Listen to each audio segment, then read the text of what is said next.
Hi, my name's Sarah and I'm 9 years old and I like programming.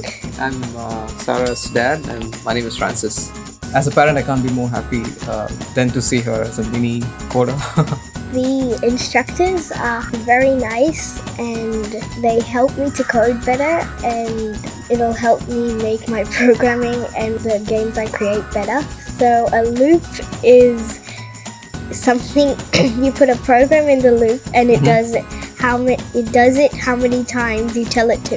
A forever loop will do it forever. A while loop will do something until something else happens. If this happens, then do this.